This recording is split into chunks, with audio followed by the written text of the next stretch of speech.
नमस्कार मित्रांनो, स्वागत आहे तुमचं आपल्या यूट्यूब चॅनलवर. सर्वात प्रथम आपण टॅट एक्झामचा फॉर्म कसा भरायचा हे बघणार आहोत.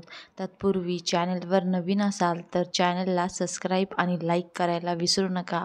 तर आपण महाराष्ट्र राज्य परीक्षा परिषद या साईटवर जाऊन टॅट एक्झाम 2025साठी असणाऱ्या लिंक ओपन केली आहे. यावर क्लिक न्यू रजिस्ट्रेशन यावर क्लिक करायचं आहे. तुम्हाला सर्वात आधी रजिस्ट्रेशन करून घ्यायचं आहे.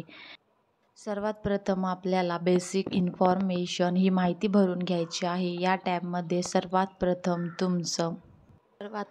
फर्स्ट नेम टाकून घ्या. त्यानंतर कन्फर्म युअर फर्स्ट नेम, त्यानंतर तुमचं मिडल नेम तेही पुन्हा खाली टाकून कन्फर्म करून घ्यायचं आहे. त्यानंतर तुमचं सरनेम टाकून घ्या. कन्फर्म युअर सरनेम हे सर्व टाकून घ्यायचं आहे. त्यानंतर खाली तुम्हाला तुमचं पूर्ण नाव आलेलं दिसेल. तुमचं नाव, वडिलांचं नाव आणि सरनेम टाकल्यानंतर तुम्हाला शेवटच्या रोमध्ये तुमचं संपूर्ण नाव आलेलं दिसेल.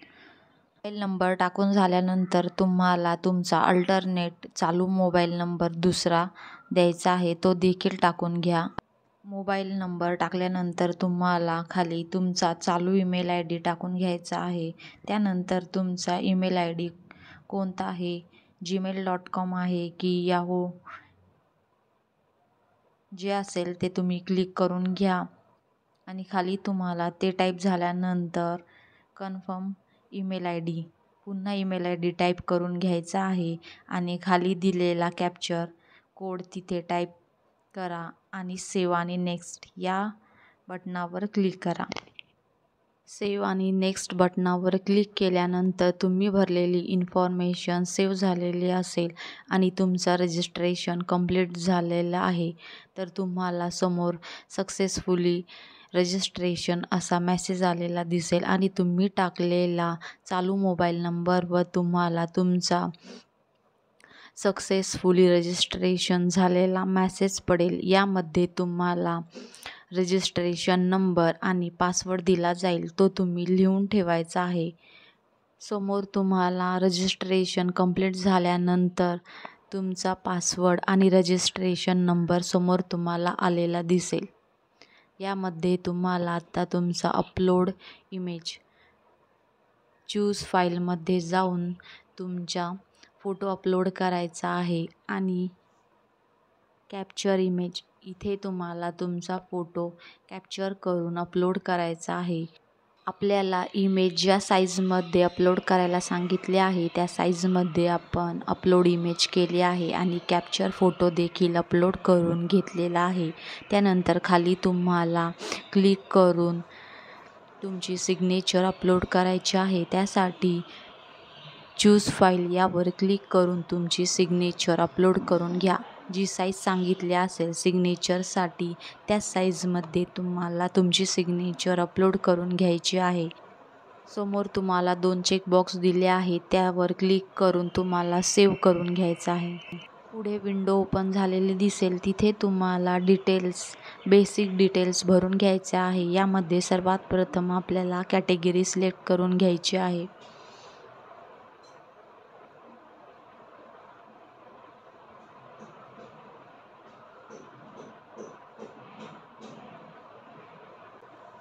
प्रथम आपल्याला डिटेल्समध्ये कॅटेगरी चूज करायची आहे. कॅटेगरी सिलेक्ट केल्यानंतर तुम्हाला त्या कॅटेगरीमधील कास्ट सर्टिफिकेट लागेल तेव्हाच ती व्हॅलिड धरली जाईल.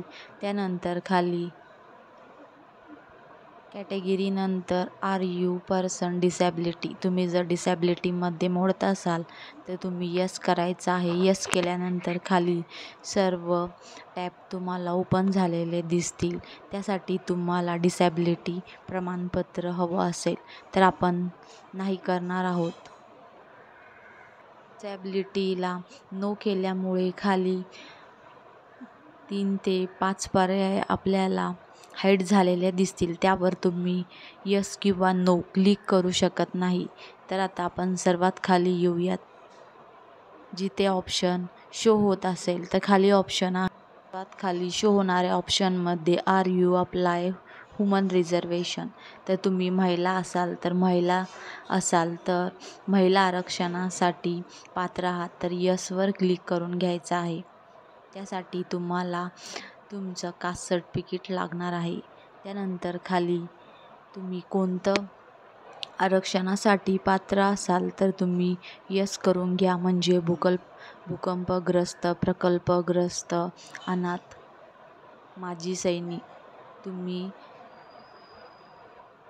तुम्ही यामध्ये दिलेल्या कोणत्या आरक्षणासाठी पात्र असाल तर त्यासाठी तुम्ही यस करून घ्यायचं आहे आणि तुम्ही एकासोबत अनेक आरक्षण मिळवू शकता. मी यामध्ये फक्त महिला आरक्षणासाठी अप्लाय केला आहे म्हणून यस केले ऑप्शन दिलेला आहे की तुमच्याकडे महाराष्ट्राचं डोमिसाईल असेल तर तुम्ही यस करायचं आहे, नसेल तर तुम्ही नाही करा. पुढे are you village from Karnataka, नसेल तर नो करा, यस असेल तर यस करा. नंतर तुम्हाला खाली एक ऑप्शन दिसेल पैसा. जर तुम्ही पैसा डिस्ट्रिक्टमधील असाल तर ते तुम्ही क्लिक करायचं आहे. म्हणजे पैसा क्षेत्रातील गावांमध्ये तुम्हाला प्राधान्यक्रम दिला जाईल. नसेल तर नो करून खाली पुढचे ऑप्शन भरूया. तुम्ही स्पोर्ट्समन असाल तर स्पोर्ट्समनवर क्लिक केल्यावर ते सर्व ऑप्शन ओपन होतील. तर मी नाही आहे तर मी नोवर क्लिक केला आहे. दिलेली सर्व इन्फॉर्मेशन तुमच्या माहितीनुसार योग्य ती भरून घ्या. तर ते सर्व झाल्यानंतर खाली तुम्हाला तुमचा आधार कार्ड विचारला जाईल, तो तुम्ही टाईप करून घ्या. आधार कार्डवरील योग्य नंबर टाईप करून घेतला. त्यानंतर इथे नॅशनॅलिटी आलेला आहे. त्यानंतर खाली तुम्हाला विचारलं आहे की मीडियम ऑफ टॅट एक्झाम 2025, तर यामध्ये तुम्हाला सिलेक्ट करून घ्यायचं आहे इंग्लिश, मराठी लँग्वेज आणि उर्दू असेल तर उर्दूवाल्यांनी उर्दू आणि इंग्लिश यावर क्लिक करून घ्यायचं आहे. पुढे तुम्हाला सेंटर ऑफ एक्झामिनेशन, तर त्यासाठी तुम्हाला कोणतं सेंटर हवं असेल तर ते 3 सेंटर तुमच्या नजीकचे 3 सेंटर क्लिक करून घ्यायचे आहे.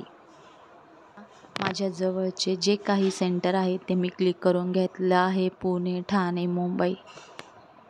सर्वात महत्त्वाचं म्हणजे डेट ऑफ बर्थ, तुमचा जन्मतारीख सिलेक्ट करून घ्या. दिनांक, महिना आणि इयर सर्व सिलेक्ट केल्यानंतर खाली तुम्हाला तुमचं आत्ता जे काही वय चालू आहे ते तुम्हाला काउंट केलेलं आलेलं दिसेल. 10वीच्या मार्कशीटवर जे काही तुमचं फर्स्ट नेम असेल ते टाईप करून घ्या. त्याखाली तुम्हाला तुमचं मिडल नेम आणि लास्ट नेम आणि जे काही तुमचं जे जेंडर असेल ते सिलेक्ट करून घ्यायचं आहे. पुढे तुम्हाला विचारलं आहे की तुमचे कोणी जुळे भावंड आहे, तर असेल तर यस करावे, नसेल तर नाही. आणि जुळं भावंड असेल तर तुम्हाला त्याची खाली इन्फॉर्मेशन विचारली जाईल. पुढे तुमचा वैवाहिक स्थिती विचारली आहे. मॅरिड असेल तर मॅरिड करावं, अनमॅरिड असेल तर अनमॅरिड विचारला आहे. टोटल ऑफ चिल्ड्रन, तुमचे मुलं असेल तर. नंतर खाली तुम्हाला विचारला आहे फादर नेम तुमचं टाकून घ्या. त्यानंतर आईचं नाव, 10वीच्या सर्टिफिकेटवर जे काही नाव असेल ते टाईप करून घ्या. त्यानंतर खाली तुम्हाला तुमचा ॲड्रेस विचारला जाईल, तुमचा परमनंट ॲड्रेस टाकून घ्या. आता तुम्ही जिथे राहत असाल तो ॲड्रेस आणि तुमचा परमनंट ॲड्रेस सारखा असेल तर तुम्ही चेकबॉक्सवर क्लिक करून घ्या. म्हणजे दोन्ही ठिकाणी तुमचा एकच ॲड्रेस आलेला दिसेल. तुमचं डिस्ट्रिक्ट, स्टेट सिलेक्ट करून घ्या. त्यानंतर तुमचा पिनकोड टाईप करून घ्या. त्याखाली तुम्हाला अमाऊंट आलेली दिसेल, तुमची जी फी असेल ती. बॅक करून तुम्हाला तुमची इन्फॉर्मेशन एडिट करता येते आणि सेव्ह आणि नेक्स्ट बटनावर क्लिक केल्यावर तुमची इन्फॉर्मेशन सेव्ह झालेली असेल. पुढची समोर विंडो ओपन झालेली दिसेल. यामध्ये तुम्हाला तुमचं क्वालिफिकेशनच्या डिटेल्स भरायचे आहे. योग्य ती ऑथेंटिक माहिती यामध्ये तुम्ही भरून घ्या. सर्वात प्रथम आपल्याला SSC, तुम्ही कोणत्या मीडियममधून पास झाला आहात ते सिलेक्ट करून घ्यायचं. त्यानंतर तुमचा कोणता बोर्ड असेल तो सिलेक्ट करून घ्या. त्यानंतर पुढे तुम्हाला पुढे डिग्री या टॅबमध्ये तुम्हाला SSC टाईप करून घ्यायचं आहे.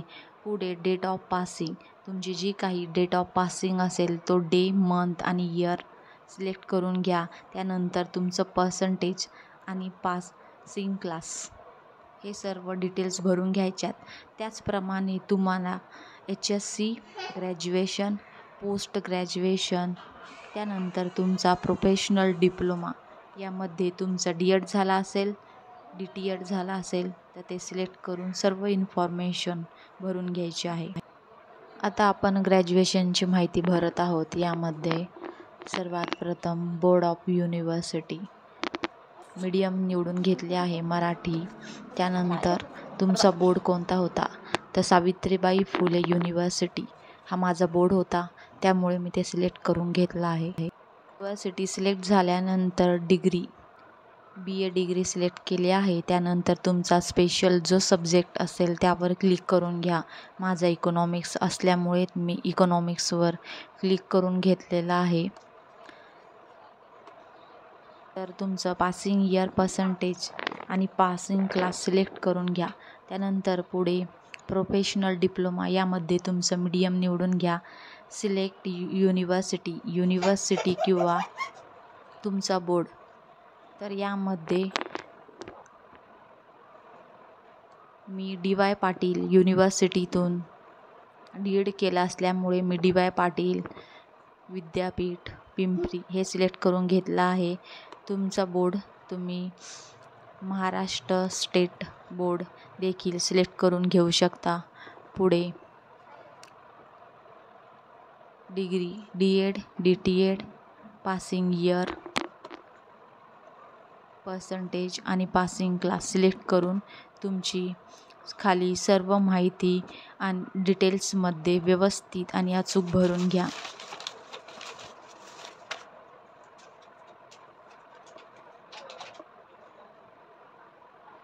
यामध्ये तुम्हाला खाली CTET आणि TET याची इन्फॉर्मेशन भरायची आहे. त्यामध्ये तुम्हाला प्रथम विचारला आहे तुम्ही TET पास आहात की नाही. तुम्ही पास असाल तर यस म्हणा. यस ऑप्शनवर क्लिक केल्यावर खाली सर्व टॅब तुम्हाला व्ह्यू झालेले दिसतील. तिथे तुम्हाला तुमचा फर्स्ट पेपर, पासिंग इयर आणि सीट नंबर टाकून घ्यायचा आहे. त्यानंतर तुम्ही सेकंड TET पास असाल तर यसवर क्लिक केल्यावर खालील सर्व ऑप्शन व्ह्यू झालेले दिसेल. तिथे तुम्हाला पासिंग सेकंड पेपर पास आहात का, यस किंवा नो. त्यानंतर पासिंग इयर, सीट नंबर टाकून घ्यायचा आहे आणि त्यानंतर पर्सेंटेज. तर मी CTET पास आहे त्यामुळे मी TET यामध्ये ऑप्शन नो निवडला आहे.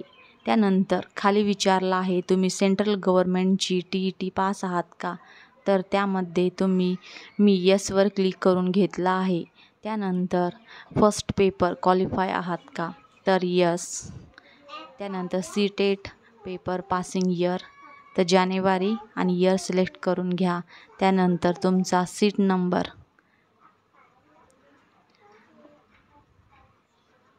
सिलेक्ट करून घ्या.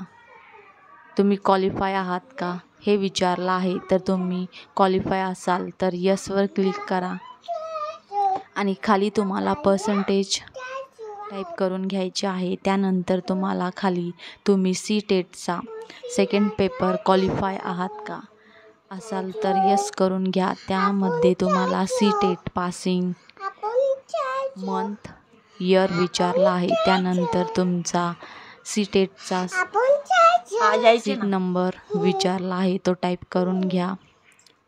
त्यानंतर तुमचा स्पेशल सब्जेक्ट कोणता होता सेकंड पेपरसाठी, तर माझा सोशल सायन्स असल्यामुळे मी सोशल सायन्स क्लिक करून घेतला आहे. त्यानंतर पर्सेंटेज टाईप करून घ्यायचा आहे. की passing teacher eligibility tester yes करून घ्या. त्यानंतर तुम्हाला SSC तुमचं कोणतं मीडियम आहे तर ते तुम्ही 12वीला बंगाली लँग्वेज होती का, तर नो या ऑप्शनवर क्लिक करून घ्या. त्यानंतर तुमचा कम्प्युटरचा कोर्स झाला असेल तर त्यामध्ये कोणता कोर्स झाला आहे त्यावर सिलेक्ट करून घ्या. माझं MSCIT झालं असल्यामुळे मी त्यावर क्लिक करून घेऊ. तर खाली तुम्हाला विचारलं गेलं आहे की TET गैरप्रकारात तुम्ही सहभागी आहात का? तर ते यस असेल तर यस बोला, नो असेल तर नोवर क्लिक करून. तर तुमची सर्व इन्फॉर्मेशन करेक्ट आहे की नाही हे बघण्यासाठी बॅकला जाऊन तुम्ही सर्व इन्फॉर्मेशन चेक करून घ्या आणि त्यानंतर पुन्हा व्हॅलिड फॉर इन्फॉर्मेशनवर क्लिक केल्यानंतर तुम्हाला सेव्ह आणि नेक्स्टवर क्लिक करायचं आहे. यानंतर तुम्हाला माहिती एडिट करता येणार नाही. त्यानंतर खाली तुम्हाला चेकबॉक्स दिसेल, त्यावर क्लिक करून घ्यायचं आहे. त्यानंतर तुम्हाला कंप्लीट रजिस्ट्रेशन हा ऑप्शन दिसेल, यावर क्लिक केल्यानंतर तुमची सर्व इन्फॉर्मेशन रजिस्ट्रेशन झालेली दिसेल. तुमचा फॉर्म कंप्लीट झालेला तुम्हाला दिसेल. त्यामध्ये एडिट करण्याची आता पुन्हा संधी भेटणार नाही. तुम्हाला थंब इम्प्रेशन आणि डिक्लेरेशन अपलोड करायचं आहे. ते अपलोड करण्यासाठी साईज दिली आहे, त्या साईजमध्ये अपलोड केल्यानंतर तुम्हाला फायनली पेमेंट करायचं आहे. पेमेंट केल्यानंतर तुमचा फॉर्म सबमिट झालेला असेल आणि तुम्ही प्रिंट आऊट काढून घेऊ शकता. टॅटचा फॉर्म भरताना तुम्हाला काही अडचण येत असेल तर कमेंटमध्ये नक्की सांगा. चॅनलला सबस्क्राईब आणि लाईक करायला विसरू नका. धन्यवाद.